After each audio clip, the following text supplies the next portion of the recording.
Platinum should be wrong. Hey, shalom, shalom, brothers. Shalom. Hey, we want to give all praises to Yahweh, Ba'Hashem, Yahushai, Ba'Hashem, Kakwadash. A double honor to the apostles and elders that rule well. And peace and blessings to you brothers out there that's keep his word and sincere on the truth. And also peace and blessings to you sisters out there that are listening. We wanted to come with a sit down going into the porches of the temple. When you look at the heathens, a lot of these heathens are able to come over here and they're able to flourish in our various communities. Case in point, I was talking to the brother, and I was telling him that, you know, a lot of these Elamites, they have communities, you know, in the suburbs of Dallas, you see, and a huge catalyst to that was what? The fact that they had these various temples, mosques, and things of that nature in a certain community, right? Because with that mosque, it's not just a place of worship, it embodies so much. You see, it embodies a standard, you see, and this is what we lack in our so-called community, man. See, our understanding about love is something that's very fickle and very emotional, you see, and it changes with the wind, man. That's why I talked about that in Jeremiah the 17th chapter. The heart is deceitfully wicked above all things you can know it. Can we grab it right quick? I don't want it to be dry talk. You know? The heart is deceitfully wicked above all things who can know it. So when we, our so-called Negro, Latino, Native Americans, our concept of love is based off of what makes us feel good and also acceptance, man. It is also, and that's very, you know, that's a very small aspect of what love is. Love is a standard. It's an obligation. You see what I'm saying? Go ahead, This is Jeremiah 17:9. The heart is deceitful above all things and desperately wicked. Who can know it? That's right. When you look up that word heart in the Hebrew, is la, which means mind. You see? So when people say it's all about love and we need love in our so-called communities, they're actually correct. But what is love? You see? What's that? 1 John 5:3. Kind of broke the water out. Love is following after the commandments. You see, a set of rules that was given, that was bestowed unto us by Yahweh, by Yeshua Yahushai. You dig what I'm saying? That's right. Go ahead, Al. Yeah. 1 John 5 and actually I started at verse 2. By this we know that we love the children of the Most High. When we love the Most High and keep His commandments. Verse 3, for this is the love of the Most High, that we keep His commandments, and His commandments are not grievous. That's right. His commandments are not grievous, man. And when we say you love somebody, you're basically treating that person how you want to be treated.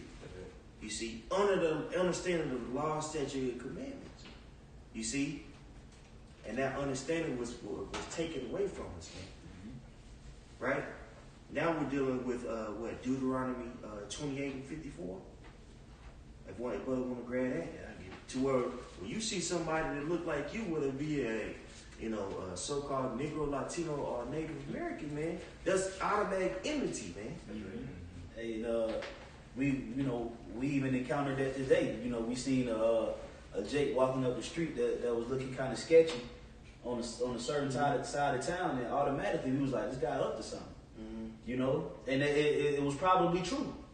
You know, it was probably true. Yeah. You know, because we understand that the Lord actually, you know, created division amongst us, and that division that the Lord created amongst us was why the enemy was able to come in so smooth.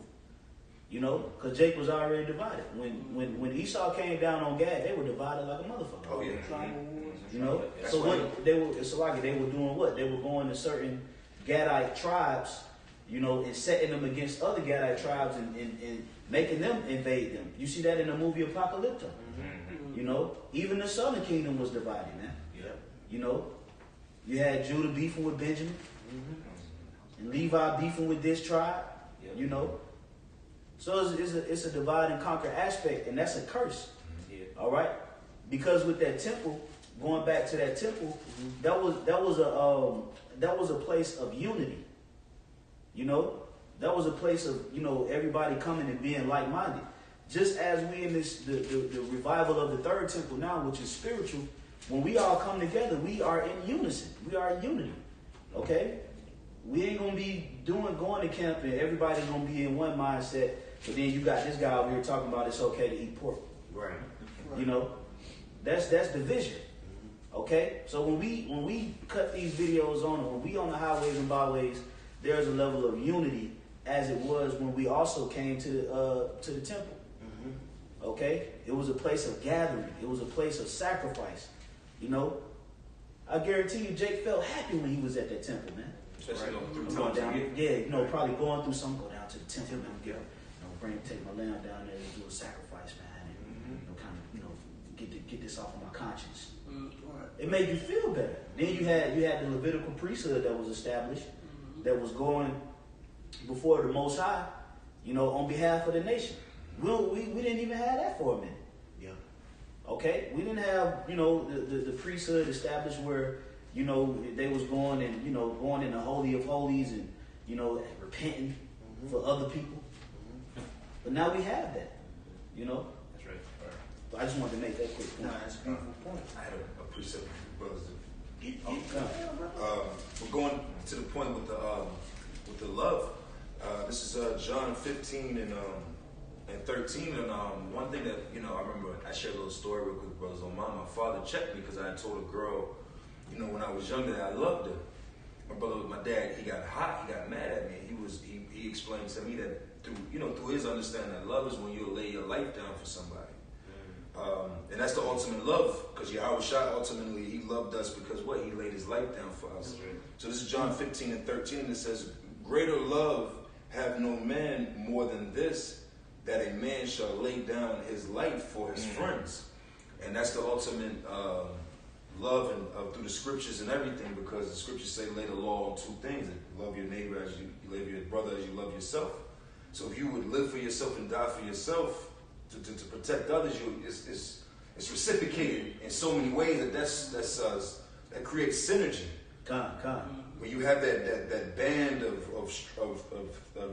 string together, where it's like we all moving together. I know this man will lay his life down for me, and vice versa, and so on. No enemy can come through that. And that's the ultimate level of love that Yahweh Shah is pushing us all to. And Lord willingly, we'll be able to be in those positions to maybe lay our life down for one another. Right. Yeah. That's right. That's right. You wanted that Deuteronomy? Come. Let me get back to that. This is Deuteronomy chapter 28, verse 54. Right.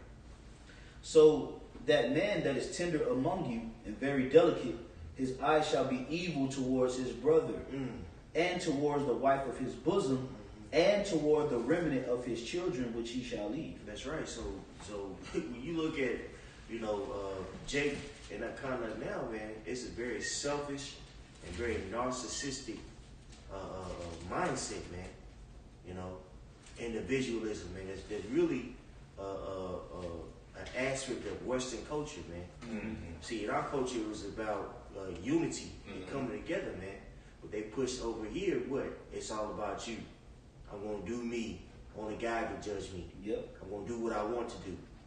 You see? And with that understanding, our people destroy and kill one another, man. Hey, Boosie exemplifies that ideology to the T, man. Yep. F God, I'm going to eat what I want to. God supposed to take care of me. Yeah. He at my disposal. You see? And if you think of the Most High like that, how much more so for somebody who's perceived as a nigger? That's why he doesn't mind selling people this poisonous food, making his own ramen noodles. Right. You know what I'm saying? Liquor, that's probably subpar, because the best liquor really is hundreds of dollars. Right. The liquor that we drink is shit. Right. Real true liquor costs thousands of dollars, man. Yep. Because it's actually good for your body. The liquor that they're selling us, man, is low level. And Jake's getting wine and things of that nature. How much more so for somebody that's in the hood, Right. 40s and things of that nature, man. Still Old English. It's filth. Yeah. You see, but he'll engage in that activity because something that's advantageous for him, man. Mm-hmm. You see, this place here has built a very wicked mindset towards one another, man. It's a dog-eat-dog mentality. Mm-hmm. And it goes back to what? The fact that we don't have that understanding of what true love is, man. Yep. That's why there's no so-called trust here. What's that? It talks about in Jeremiah, the 9th chapter? That's right. Trust not every brother, for every brother with ugly supplant. Mm-hmm. You see? See, with the destruction of the temple, man, and with us going into these various captivities, man, hey, we out here just doing whatever we deem is right. Right. Well, talk about that Judges, the last chapter, man. Yep. And everybody's beginning to do right in their own eyes. Mm-hmm. You see? Yep. Go ahead. I got a quick precept. This is Isaiah chapter 3, verse 1. For behold, the Lord of hosts, doth take away from Jerusalem and from Judah the staff and the host and the state, and the whole state of bread and the whole state of water. All right, and when you go into the significance of a staff, that's support. Yeah. Okay, a staff is used for support, and the Lord took that away. Okay, the Lord took the temple away. That's why He gave authorization, because that's spiritual. We went to the Ark of Titus today. Yeah, they were the ones that destroyed the second temple. Yeah, because it was destroyed the first time by who? By the Babylonians, which was Cushites. Mm-hmm. Okay, so Cush destroyed it the first time. It was rebuilt during the time of Darius, if I'm not mistaken. Cyrus. You can read about that in the book of Ezra. Mm-hmm. All right, it was reestablished to where Israel could go and dedicate.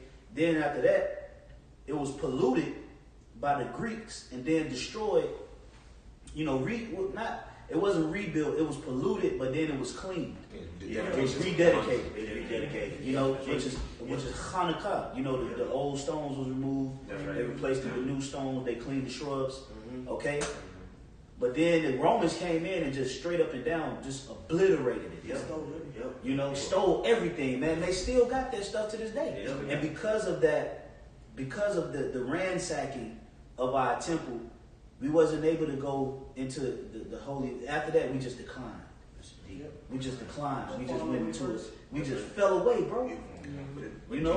If I may, it was all spiritual because it's prophecy. Yep. Because when you read the scriptures, it was necessary. Mm-hmm. When you read in the book of Hebrews and you start to get the understanding of the Lord transitioning it from the Levitical priesthood to the order of Melchizedek, right. Yep. To from the animal sacrifice to the spiritual, being spiritual. Yep. The temple. That's why the Lord said that the temple, not one stone shall stand. Yep. Because the temple had to go. It had to go. And Yahweh Shai gave us a foreshadowing of that when he died. Because the first thing that happened was what? The veil of the temple rent, which the veil was the partition between the one side of the temple and the Holy of Holies. Mm-hmm. And the significance behind that veil ripping or tearing apart was because Yahweh Shai was now that partition. That's right. He was that propitiation.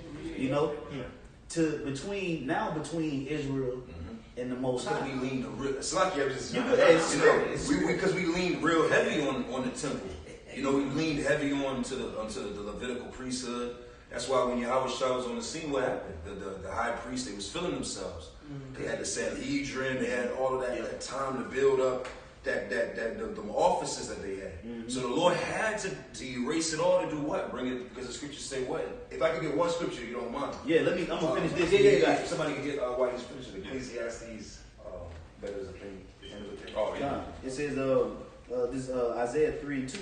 It says, the mighty man and the man of war, the judge and the prophet, and the prudent and the ancient, the captain of 50 and the honorable man, and the counselor and the cunning artificer, and the eloquent orator.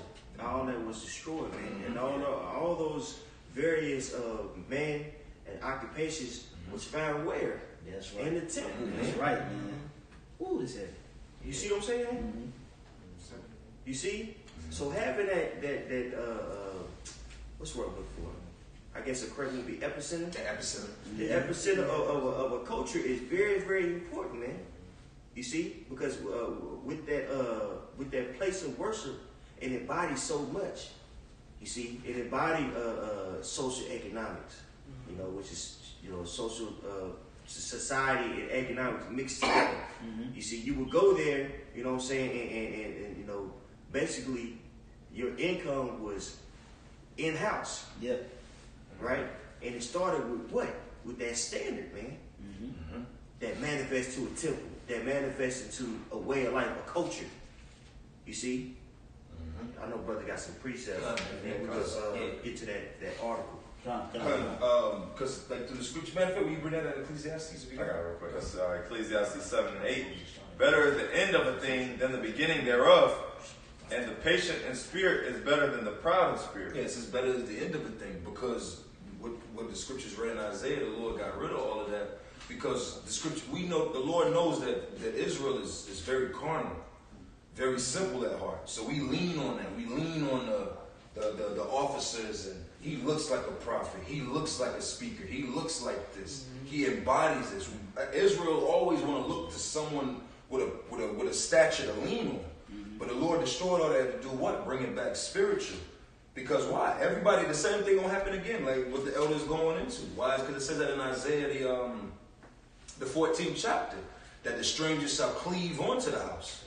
So that the way that we cleaved onto the temple of old is the same way, but the thing is, it's not going to be a building. It's going to be the men of the Lord. Right. They can't lean on the gate that's called beautiful anymore, and the structural beauty of it. We had all that, but now everything is spiritual. Now you got to lean on the men that the Lord set up to be those pieces, man. Starting with the apostles and elders on down. Right. That's right. Anybody have anything else? Yeah, anybody got anything else? Pass on real quick. This is Hosea 3 and 4. Hold on.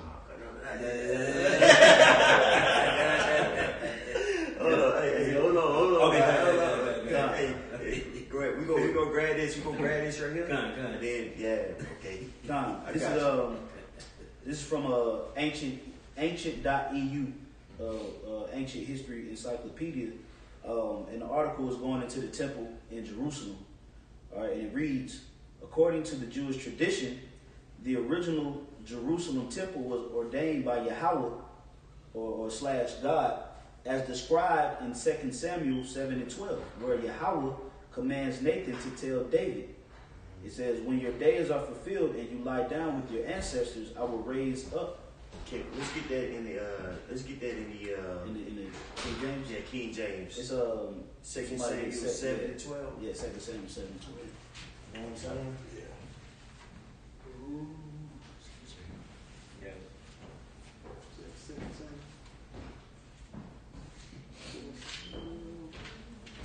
and 12. All right, this is 2 Samuel 7 and 12.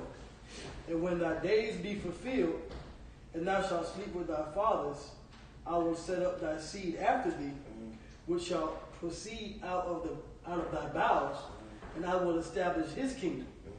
He shall build an house for my name, and I will establish the throne of his kingdom forever. And right there, see, that was very pinnacle in our history, because beforehand we were basically nomadic people. So that's really us settling down, you know, in that land of Canaan, man. You know, you got to think we were warring and things of that nature. You know, during the time of Joshua. So us really just putting our foot down and really being able to establish a kingdom wasn't really King David, man. Because look what was going on in Judges. We were mixing and mingling with the heathen. Yep. You see, we were still warring, trying to take it over, and Jacob was still committing apostasy, which is a fancy word that means basically worshiping idols and leaving your original beliefs. Thank you, brother. You see? So when David, when he conquered, you know what I'm saying, the Canaanites and the Edomites, you see, he was able to set up that kingdom and place his son in a situation to where his kingdom was flourished. God. Go ahead, my bro. God. It says, as well as the post-exilic text, First Chronicles, they gotta be all fancy. Yeah. Okay, bro. Right. You know, First Chronicles 28, 2 through 7, where David declares, and then it goes on to based on Going what we just read. Yeah. Before, in depth. So now it's going into the socio-economic construct of the temple. It says the construction of the first temple period marked the transition from nomadic or migrant to a settled and established lifestyle. The Israelite or Judean community was no longer mobile, and therefore the portability of the tabernacle was no longer a priority, because we used to carry the covenant. Yeah, because at that point in time, when the law was given unto us, the tablets was given unto Moses to give to the Israelites. It was placed in that ark, and that ark was carried with the Israelites until they made it to Jerusalem. When they made it to Jerusalem, they was able to build a temple and place the ark in the Holy of Holies. You know, continuing on, it says, not only was the community no longer mobile, but a monarchy was also established, representing a significant transition into the political and socio-economic way of life. That's right. So we went from a tribal, basically a tribal group of people to having a kingdom order. That's it. You know what I'm saying? And establishing. So with that building of the temple, what did that embody? You know, that embodied really the core of our beliefs. You would go there, you would sacrifice, right? You would ask for forgiveness of sins. And also, that's where we would get our, basically, instill in our children the law, statutes, and commandments, man, which is a culture. You see? You wouldn't, it wasn't like a church, a Babylonian church now where you'll go and you be sitting in the pulpit with sister so-and-so, she all hot and bothered. Right. No, it was separate. The man would go and they would suck with one another, and the woman would go and they would suck with one another. There was order. You even had it where even certain tribes wasn't permitted into certain parts of the temple. Right. You know, only you got to a certain point of the temple where there was only Levites in that thing. Yep. And then not even only Levites. Yes, Sons then it was sons of Aaron. You know, the chief priest. So, you know, that's order. We don't have that. You go to the neighborhoods, you got black women, you know, hanging out at the corner store with niggas. Yeah. You know, knowing good and goddamn well she has nothing in common with 8 niggas. Her black ass at the store smoking Black and Miles. Yeah. You know, selling dope too. Selling dope too. You know? Yeah, we seen it today. We got a good visual, which was all through the spirit. We got a good visual of how not having like the brother said, epicenter, where we could all go and kind of flow and congregate, has totally destroyed and wiped out people of race. But now the Lord has it set up to where the only place to come gather now is spiritually, and it got to be through Yahweh Shai. And that's where we find that peace. That's where we find that order. That's where we find that unity and that camaraderie. Right. You know. I just want to say, like, you know, that's when you look at old piece of video movies, like in the 1800s when America was being established. What did they have? They had Main Street or the City Hall area. You know, you go to like up in Gwinnett and different regions, just like downtown Norcross is an area, Stone Mountain Village. You get visuals of that. And what is it always in the center of it? A church. Then you have the businesses, because like you said, the church would be, if there's a disaster you go to. But they try to take what we was establishing through the temple and our way of living and recreate it, but it didn't have the spirit. So that's why, you know, that whole energy of the priests of the city. Matter of fact, a good show that show you that who's the main character that they flow around on outside of the Simpsons is the preacher. Where on that series they go to church every Sunday, where everybody meets at that, because the church is or the temple in our case is what? That epicenter. Everybody came there. If this man and me meet, you know, he owns lambs, or I met the guy that owns lambs. So now that's a business connection. There you go. Now you're networking, as Jake always tried to do, but Jake tried to do it in the wrong spirit. Yeah. They want to do it in well, I'm a Kimite. I believe in Kemet. You believe in Islam. No. With that one understanding, I know that this man's not going to do me wrong, because why? If a man that steals from me, he has to restore 7 times. We have that understanding. Deuteronomy, the laws. Yeah, it's a verbal contract that we have with one another. lie not to one another. And really, technically, it's not a verbal contract. It's a written contract that we have. Oh, yeah, right. Mm-hmm. According to the law and statutes command, you can't. I can't steal from you. I can't. I can't do that. Hey, if I may say, I'll tell my rib this. Your rib might say this to you, like, he'll just do me whatever way. And I'll tell him, like, you don't even understand.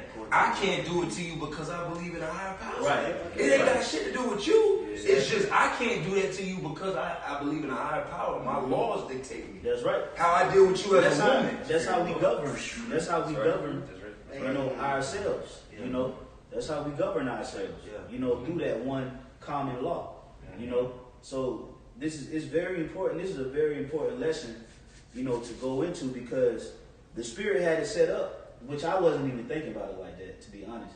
But the Spirit had it set up to where we kind of went through rough parts of the city to kind of get a visual, and then we stopped by the Archetypus, which none of that was planned. None of that was planned. Then the Spirit had us stop by the Archetypus, and then we went up there to go and get like in that spirit of how, you know, the temple was ransacked. And within the Archetypus, what did we see? We seen all kind of Gadite artifacts that don't belong to them devils. Right. We seen all kind of silver pieces, silver plates, and lanterns, and, you know, just different jewels and vessels, Right. you know, that they had within that museum under the ark. Yeah. Showing you that, you know, the Most High, you know, them curses in Deuteronomy 28 is real. And that area is very, I don't know if they went into the history of that area where the Archetypus here in Atlanta is. That was a really historically a steel making area. So there was a lot of Jake worked over there. A lot of Jake was, because at a time where there was a time in Atlanta where Negroes were running this place. That's why they called it the New South. That's why they called it the New South. So even that, the very fact that they put that ark there is still a symbolism of us conquering you very much so in your city. Because who lives over there now by that place? A so-called successful Jake. Yeah, That's right. But Jake, you still defeated because you're still living on his land. You're still working his job. So he still has that visual right there in your face. Like, man, I still got y'all beaten. You don't even know why this is here. That's right. And the good point too is when you read about the Ark of the Covenant and its significance to the Edomites, they say this symbolizes basically three civilizations: Egypt, Rome, and Greece, which was the beginning of civilization. You see, and that same vibration is what our people are governed under. That's right. You see what I'm saying? So when we went underneath, because there's an underneath passage that you go and look at the museum, we've seen monuments of Zeus. Yeah, Zeus, he was tucked off and Zeus. He didn't even have no name. You gotta kind of guess who it is. What is this? We didn't even want to walk in the room. Yeah, it was a crazy aura. It was uncomfortable. But then what's crazy is they had like some of the oldest I forget the term for it. Replicas of Luke. Yeah, Greek. the gospel. You know what I'm saying? Yeah. In the Greek. You know what I'm saying? Then they had. Then what's funny is they had the popes. renditions of Pope on the side, and they just let you know, like, this is an amalgamation of different religions. You know what I'm saying? That we use to put these people under subjection. Yeah. You see what I'm saying? Vibration. Right there under the ark. Under the ark. Which that ark commemorates, the Edomites for ransacking and destroying the temple at Jerusalem. So Esau still pushes that as a pinnacle moment in their history. The demise of us. Yeah, right. So that's why now this third temple is being rebuilt, but now it's not tangible. Okay? This is not a tangible, you can't put this third temple in the GPS. You know what I'm saying? Yeah, you can't put it in, we everywhere. Oh, I got something. Come on. That's a good It's Acts 7 and 48. How you said that can't put it in GPS. Howbeit the Most High dwelleth not in temples made with hands. As saith the prophet. All right, heaven is my throne and earth is my footstool. What house will ye build me? Saith the Lord. Hey, so the temple is really spiritual. All right, and going back to what brothers were saying about how Jake nowadays we basically don't have a temple But they go to those churches, and guess what? They're not fulfilled. Because that whole spirit of the church is, come one, come all. So they let Edomites in, they let, but Jake doesn't have their own, place of worship that's designated for them. A spirit somewhere where they can, really dwell with the Lord, But that was it's a little bit more, said the Lord, or what is the place of my rest? That was the point. You have some too, right? Oh, okay, come on. Just a little something quick to show you how important, the gathering of the temple was. And it's a beautiful point that the elder Machiavelli was saying. The temple was established or built during the time of Solomon. We all know who that was at the time in 1 Kings 6. But I just had a quick account of when King Josiah actually humbled himself when he came to the temple during the time of when Hilkiah was the high priest. So I'll read verse 8 and then skip to verse 14. So 2 Kings 22 and 8, it says, "And Hilkiah the high priest said unto Shaphan the scribe, I have found the book of the law in the house of the Lord. And Hilkiah gave the book to Shaphan, and he read it." So skipping down to verse 14, it says, "So Hilkiah the priest and Ahikam and Akbar and Shaphan and Azahiah went unto Hodah the prophetess, the wife of Shalom, and said, the son of Tikva, the son of Harhas, keeper of the wardrobe. Now she dwelt in Jerusalem in the college, and they communed with her." And when I got this word college, I was thinking that. The word college means an organization, an organized association of persons invested with certain powers and rights or engaged in some common duty or pursuit. Now you notice they went to Jerusalem. Yeah, that's right. Okay, that's where the temple is going to be located. Okay, that's where the Bishop Atazwan said earlier. There's 3 times out of the year where we go down to Jerusalem. Okay, and when you gather into the temple, you read the law. You're around individuals who have a common duty or pursuit with you. So everybody who's of a like mind, they'll want you to rip that shirt off. Be offended. They'll be offended by it because they understood what they went through and accomplished by going through that. It's a fraternal. That's why the temple was mainly what? Now there was women there, but it was mainly a gathering of men. A fraternal order. That's why college is a heavy thing. And Esau took that away from us. But when you apply that to the temple, you held that near and dear. Like, this is these are my letters. My alma. I hate to use their terminology, but to tie it in, this is my alma mater. Like Jake in the world will kill about their so-called alma mater. And same thing happened with Boosie recently. He wore that sweater, that Kappa sweater, and they was getting, Jake was jumping out in the about that. Because they take it serious, which is the same thing with going up to the brotherhood that we have now. It's the same thing, but it's in the spirit. That's right. Yeah, that's right, bro. I'm gonna continue on in this article. It says, I'm just reading back up. It says the tabernacle was no longer a priority. Not only was the community no longer mobile, but a monarchy was also established, representing a significant transition in the political and socio-economic way of life. Interestingly enough, within close proximity to the temple, a palace was established, architecturally symbolizing to the Israelites that Yahweh was working through the king. In a sense, the temple became the king's private chapel. So it was order that was set up because of the temple. Because of the influence of the temple, man. You see? And symbolically speaking, what's being set up in the spirit now. You see? Order. That's right. Okay? That's being set up, man. Which is very, very pinnacle for any organization, man. Yeah. A reverence to who's in charge. Okay? That's why this thing of ours is likened unto a body. What's that in 1 Corinthians, the 12th chapter? Yeah. Yep. You see? Perfect. A well-organized machine. Same thing with our with the temple. in the palace. It's a real organized machine. Everybody had, certain obligations that they played. And if somebody was off, whether it be a priest, whether it be the king, it was a reflection on the health of the body or the people. If a high priest was going off, that was something that was heinous. It wasn't just a small thing. Right. The sacrifice was something that's very particular. Yeah. Right.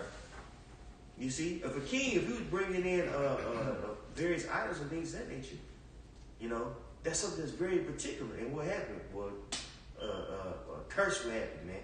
Same thing with a physical body. You putting something in your body that's not advantageous to it, right? Or that's going to corrupt it. What is the body going to do? Well, it's going to eventually shut down, right? Or try to get that toxic out of it. You see, you ever eat some chicken that you ain't cooked well enough on a grill? You was like, all right, throw this up. Yeah, This ain't right, baby. Yeah. Your body will let you out. Yeah, that's right. Yeah. It's coming. Yep. I gotta we got this battery. Yeah, or your body, it'll turn the solid into a liquid form so fast, so just to push it out. That's where you get diarrhea from. Because it's something in your system where it don't turn into a solid. The body compresses all of that solid into a liquid. It's like, man, how the hell turn into a liquid that fast? Just so you can get, so it can pass through, because it's a virus in there. And that's the same thing within the body. I'm talking about the spiritual body. That's why we all must hold ourselves, like what's been like one of the key words of the day, accountability. We all got to hold ourselves accountability on the construct of the body. That's right. Okay? Because we are one of those stones. You see? Well, it talks about that in 1 Corinthians, the 3rd chapter. And it talks about that in 1 Peter's, I want to say the 1st chapter 2. If I'm not mistaken, man, we're a part of that those precious stones, man. The chief cornerstone. But every man has to be conscious of how he's built. That's right. Yeah. You see? Yep. Let every man take heed on how he build thereon. So, because you have certain guys that come along and they begin to put certain pieces of the puzzle in the wrong place. Now you're throwing off the whole picture. That's why the scripture say it's better that you cut out one member of the body that the rest of the body suffer not. Roughly paraphrasing. But in order for this thing to flow like a well-oiled machine, like the elder was saying, is accountability. Everybody got to play their part. Everybody has to play their part. Everybody got to fit into the structure that Yahweh Bashim Shai set up and be the greatest you that you can be. Shine that light. That's right. Be humble. Stay humble. Pray for humility. If I may add this quick little bullet point in there, humility should be in your daily prayer. And the Hebrew word for humility is I know why. That should be a daily prayer, because why? Because the opposite of humility is what? Pride. That's the polar opposite of humility, and that's when one begins to depart from the Lord. And when we read in the Chronicles and in the Kings, we'll see majority of these wicked kings that came about. Why did they come? Why were these kings turning into wicked or turning wicked? Through pride. There's a fool, boy. Because we just read in the article, the palace was where? It was right there by the temple. They was getting all high-minded, and they on the level. And next thing you know, they're going into the temple, committing wicked sacrifices, getting everybody else in fucking trouble. Through, you know what I'm saying? Now the Levites start going off, then the rest of the tribes start going off, then the Lord bringing the Babylonians to knock it down. Because the sacrifices that's going up in the Holy of Holies is polluted. It's smoking his nose. It's smoking his nose. It's smoking his nose. You don't know. Got to bring that down. What is it? So is the king? So is the people? I think it's the Sirach 10. So even the king must be in conjunction with the Holy Spirit in order for every part of the body to flow properly. You know what I'm saying? Because if I may add, because when you go into the law, which I want to read, I'll let you get your precept, but when you read Deuteronomy the 17th chapter, that's a chapter that goes directly into how the king, you addressing the king. But then what follows Deuteronomy 17, Deuteronomy 18, that goes into what? The prophet. Because they go hand in hand with each other. Yes, that's Most right. of our greatest kings were what? Prophets. That's right. King David was a prophet also. Yep. So And he also had that whole lineup, he represented the temple and the order of it, the spirit of Yahweh Shem Yahweh Shai. And he also represented what? The high-ranking order, because they one in the same. Cesare Borgia showed you that. That's why he wanted that pope position. He didn't want to be the king. He wanted to be the pope. Because that was, you embodied the spirit of Yahweh Shem Yahweh Shai. So the man for us was what? King David. He was the king. He was the eye of the apple of the Lord. And also he was what? He represented the spirit. I got a precept, but go ahead with yours. This is 2 Corinthians chapter 6, verse 16. It says, what agreement hath the temple of the Most High with idols? It says, for ye are the temple of the living power, as power has said, as the Most High have said, I will dwell in them and walk in them, and I will be their power, and they shall be my people. And I was just wanted to I'll bring that up because of what the elders were saying, but that goes along with what you're saying with the embodiment of the temple, being the prophet and the king at one time. It says, verse 17, wherefore come out from among them, and be ye separate, saith the Lord, and touch not the unclean thing, and I will receive you. Verse 18, and I will be a father unto you, and ye shall be my sons and daughters, saith the Lord Almighty. And that's all that what Yahweh Shai represented. Okay, because Yahweh Shai, he under the order of Melchizedek, he became. Well, first of all, we go to the prophecy in Isaiah 9. It says the government shall be upon his shoulders. So he's the king, right? But he's also the high priest. That's right. And he's the top prophet, the one that Israel's supposed to listen to. That's right. And then underneath him are those, because it talked about well, it says that we're going to be, that he maketh us to be the sons of the Most High. That's John the 1st chapter. So the rest of the rulers and kings of the nation that comes underneath Yahweh Shai, we represent also to that new temple. Absolutely. You know? Absolutely. I had to go with the king. This is Deuteronomy 17 and 18. Now, a few verses up, it tells you that the king's not supposed to multiply horses and wives, because what does that breed? Pride. But Deuteronomy 17 and 18, it says, and it shall be, when he sitteth upon the throne of his kingdom, that he shall write him a copy of this law and a book out of that which is before the priests, the Levites. And it shall be with him, and he shall read therein all the days of his life, that he may learn to fear the Lord his power, to keep all his statutes, the words of this law and these statutes, to do them. Because the king, as the elders said in the Sirach, the 10th chapter, so is the king, so is the people. So we got a king that fears the Lord, keeps the law, statutes, and commandments. He embodies the spirit. He shows you that he has because of this, he was able to gain these riches, deal with this. You have a role model. That's really what it comes down to. Jake don't have a role model. Jake don't have, our people don't necessarily have those individuals that they yearn for. Like that's what I want to be like. I want to, and we have it, but that's why we're here to proclaim those people. You know, but that's what Jake is yearning for, that example of like, you know what, I want to be like those men, because those men, they respect the Lord, they got the riches, they got the women, they got the land. That's the man right there. All because, and what is a man that's like that going to do? Give it right back to Yahweh Shem Yahweh Shai. That's right. You know? Which is why the temple was so closely located to the palace. To the palace. You know what I'm saying? Because and that's why. When you go into it, which I'm gonna read that part. You know, that's a beautiful part in the article. It says, Salakia. It says, okay, here we go. It says the temple, a palace was established, architecturally symbolizing to the Israelites that Yahweh was working through the king.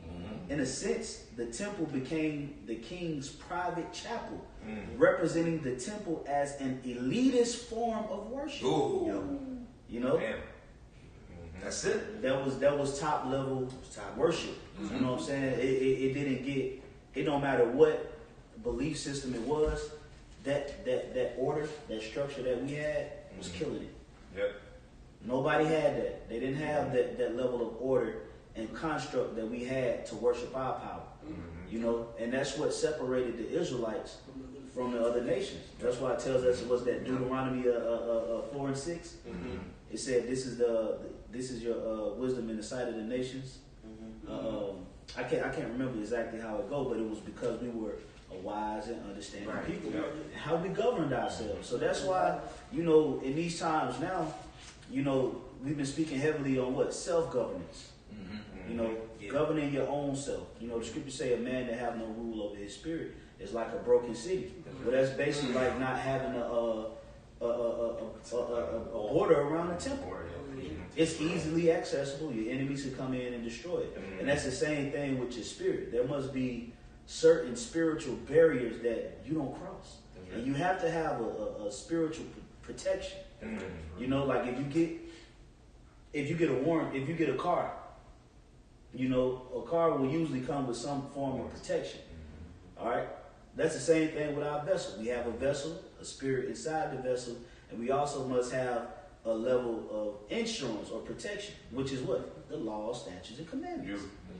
It protects us from destroying our vessel where the temple dwells. That's right. You know? Now, if you destroy your vessel where the temple dwells, eventually what happens? I mean, if you destroy your temple where the spirit dwells, what happens? The spirit leaves you. Right. Because it's unclean. Right. It's not flowing properly. You nasty as hell. You You know what I'm saying? I gotta get out of here. You know, it ain't, you know, he's just talking shit all the time. He's mean as fuck. You know, he's just an asshole. Right. He's not encouraging. Instant. He just loves instant gratification. He loves to feed his flesh and his desires. You know, he's not charitable. He's obnoxious. These are the things that corrupts that insurance policy. You know, and next thing you know, boom, you out of there. You're done. So this all goes back to having an elitist mindset when it comes down to your sacrifice. Yep. Now our sacrifices is not lambs and sheep and turtle doves. Now it's all what we say. It's what we do. We speaking, what we doing, what we exemplifying. We are that sacrifice. You see what I'm saying? And also, you know, symbolically speaking, we are that temple. You see, so we want to be as pristine as possible. And that takes what? Refinement of yourself. You see? That's right. You know? I'm going to finish it out real quick. It says, presenting the temple as an elitist form of worship, a concept that was strengthened by the power of the developing priestly class. So the priest had a role in the order of the temple that actually strengthened the power of it. Because that's why the priests had to always do it. They had to always be clean. They always had to wash their hands. They had to wash their body. And, you know, they had to stay on point. Because as they stayed on point and they continued to give the sacrifices of our nation, the Lord began to create a level of sacrifice that was uncanny. You know, nobody was able to understand how the Israelites was moving like this. You know, like these guys. That's why they bad. That's why when I can't remember, was it Queen of Sheba? Yeah, no, you're right. When she came and she was like, whoa. She thought she must slip the doorman. She's like the doorman was Solomon. Yeah, that's where it's at right there. That's cold. That's where it's at. Right? And we can be that. And you know, if I may add, what's so heavy about that lineage between the temple and King Solomon's house and what it represented is what? The fact that Solomon didn't get those riches because of his own will. He got that because he had the wisdom of Yahweh Hashem Yahweh Shai. And the riches was just kind of like the side effect of the spirit. Right. That's the thing about it. Like the scriptures give us the wisdom to understand what? Store thy treasures in heaven. And everything else, and the rest will be added to you. Set your heart upon the kingdom of heaven, everything will be added. So we have all these examples. And all of those went back to that lineage. And that's what we're striving to be representatives of. If we want to be those king priests. Oh, that's the scriptures. Can we get that? You mind if I get that in Revelation? Bring it out, bro. Revelation, yeah. Because the scriptures, the Lord says what? And also, if you get was it Exodus 19 too? Yep, that's it. Bro. Because the Lord already had it written in the spirit of what we were meant to be, but we fell off, which was the destruction of the second temple going into the third temple. You got a Revelation? It's Revelation 5 and 10, and has made us. Let me see if I start the. Yeah. It says, and they sung a new song, saying, "Thou art worthy to take the book and to open the seals thereof, for thou wast slain, and hast redeemed us to the Most High by thy blood, out of every kindred and tongue and people and nation, and hast made us unto our power kings and priests." Kings and priests.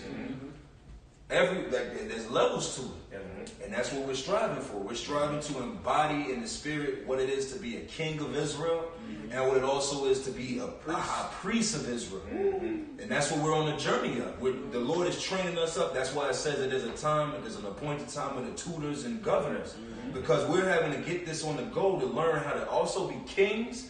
And also be able to give the sacrifices. And that's captivity. In captivity. That's a hell of a combination. You're making us step our game up. Right.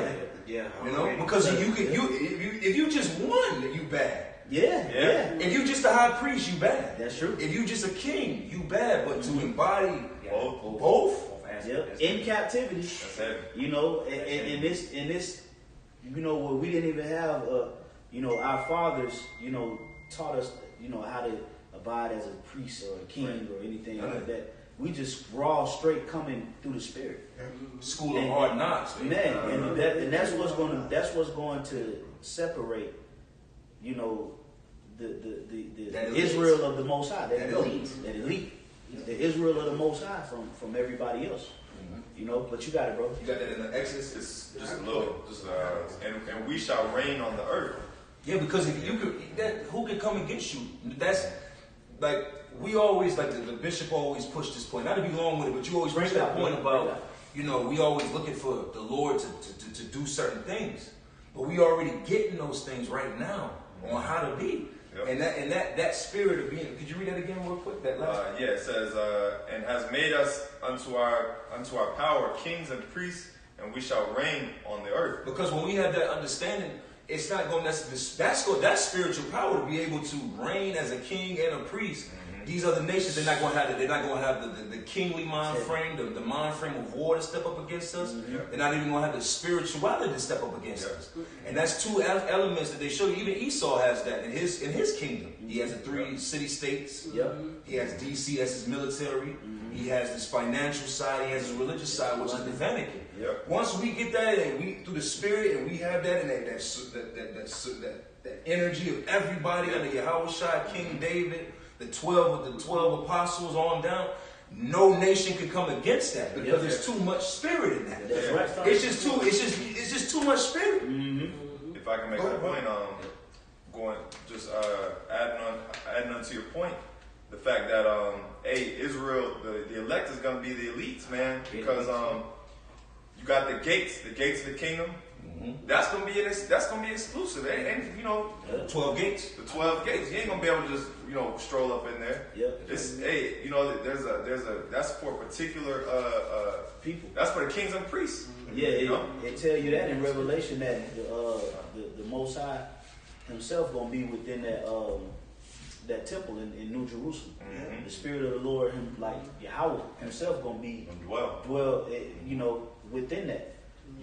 So that right there alone is showing you that it ain't just gonna be anybody just crip walking down the streets of gold. You know what I'm saying?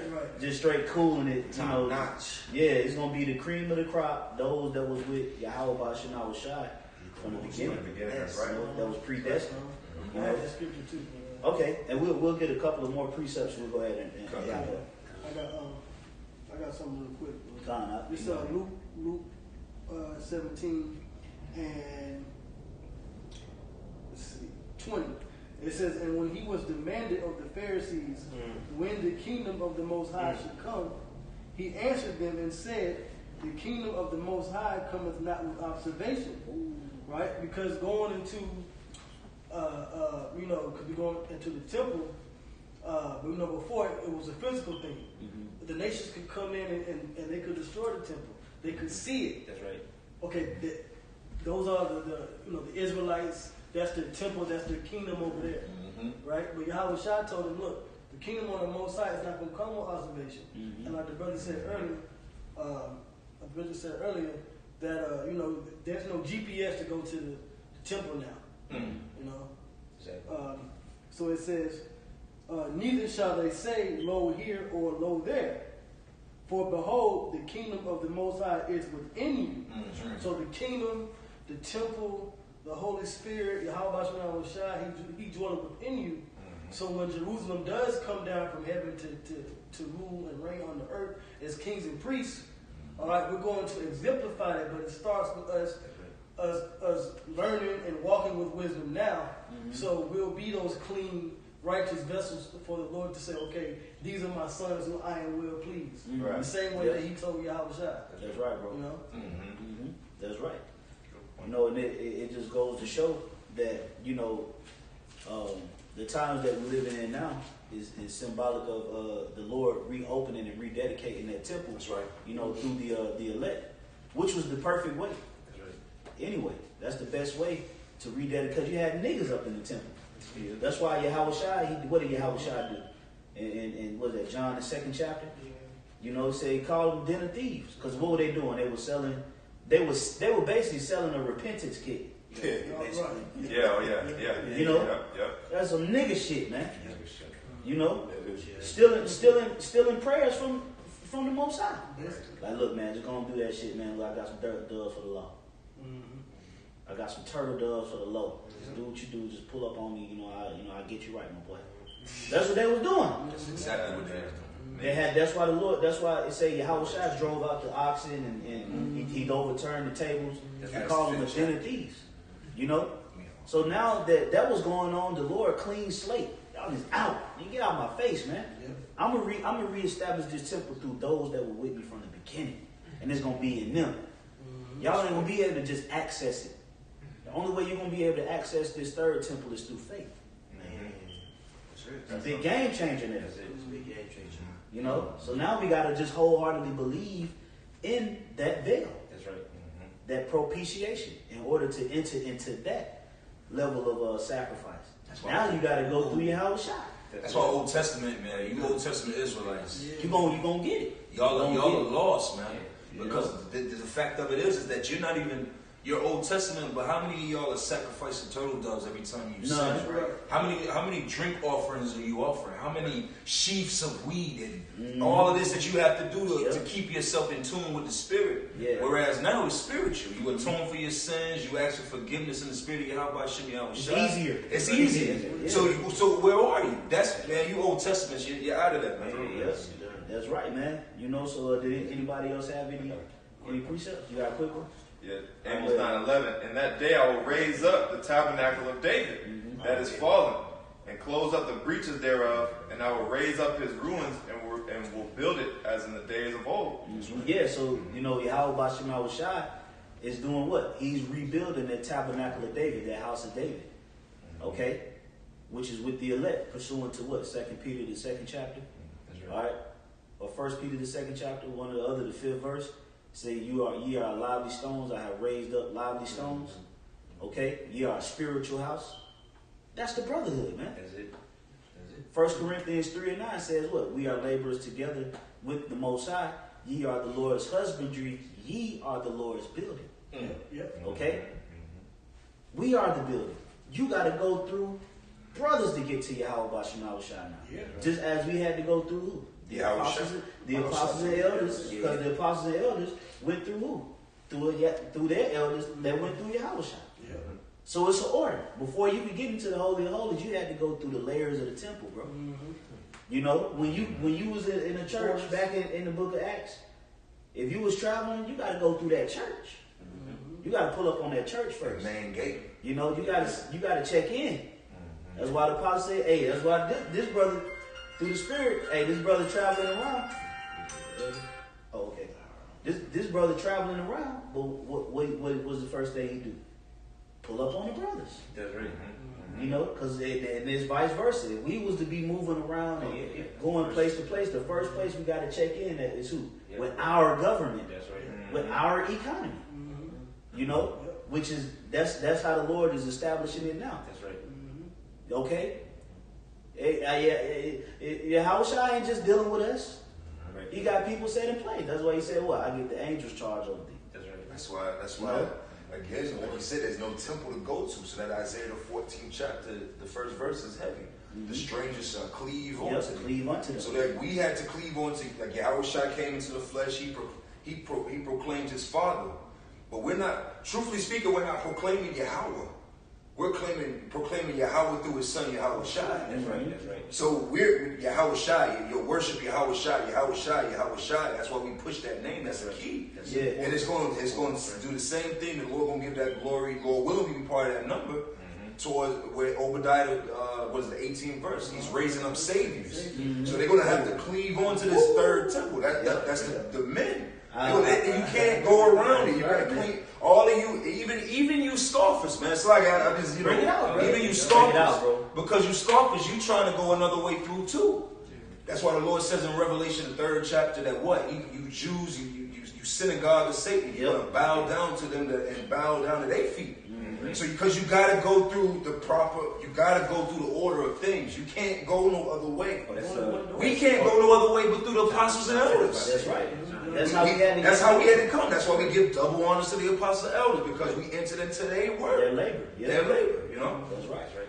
Yep. Anybody has some? Nah, I end up on this. We close out on that. Kind of. This is the book of Hosea, chapter 3, verse 4. For the children of Israel shall abide many days without a king, and without a prince, and without a sacrifice, and without an image, and without an ephod, and without a teraphim.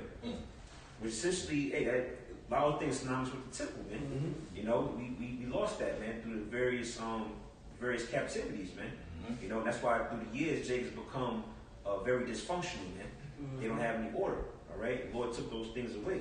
But then verse 5, it says, afterward shall the children of Israel return.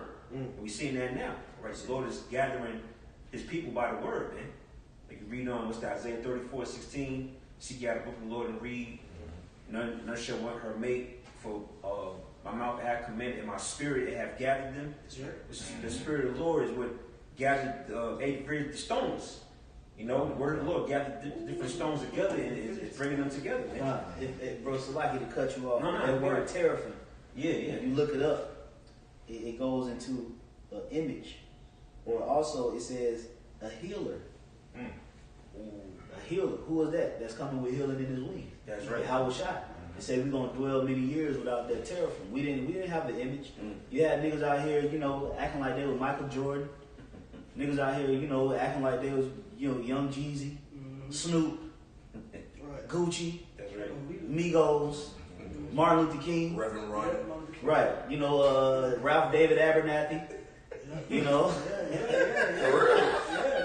just walking around just trying to follow a nigga, man. Elijah Muhammad. Right? You know, it's like, yo, niggas just following any and everything that tries to exalt itself.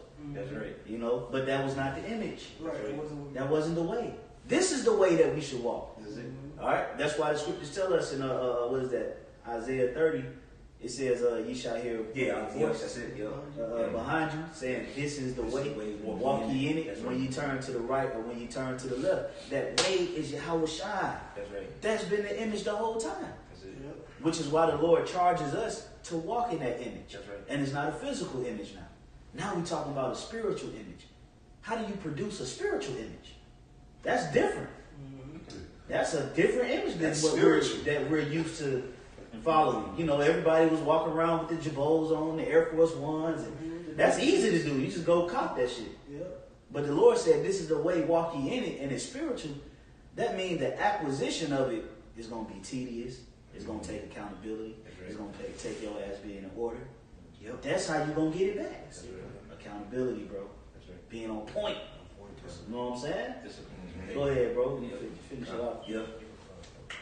Yep, verse 5. This is, afterwards shall the children of Israel return and seek the Lord their power. Man, and how are we doing that? Well, the brothers brought it out beautifully, man. We're doing that under understanding of Yahushua. That's right. We're seeking the Lord, man. With us seeking the Lord, what are we do? What are we doing? We're building that spiritual temple. That's it. You see, that's why it's so important. Going back against what the brother said is to have that accountability, man. You see, because you are a part of that building. Mm-hmm. You see, if you building and you drop a brick and that brick breaks into pieces, what are you gonna do with that brick? Are you gonna throw it away? What did John say? He said, basically, loosely paraphrasing, he makes stones cry out. Mm-hmm. You see? Say, don't think you're special because he can make a stone cry out. Man, so he can raise up the stones. Yeah. Yeah. All we know is lobby stones. Yeah, that's right. The Lord prophesied through a donkey. But he said that to say, look, somebody else will come and take your place, man. If you're not being solid. That's right. You see? You see? Go ahead, Al. Yep. It says and seek the Lord their power and David their king, and shall fear the Lord and his goodness in the latter days. That's right. And we are in those days. That's right. That's right. We are in those days, man. You know, the Most High willing, this was edifying. I don't know if anybody else got anything. That's right. Okay. We want to give all praises to Yahweh, Ba'ashem, Yahushai, Ba'ashem, B'Kakodash. and double honors to the apostles and elders that rule well. And peace and blessings to you brothers out there that's keeping his word, sincerity, also the truth. Shalom. Shalom.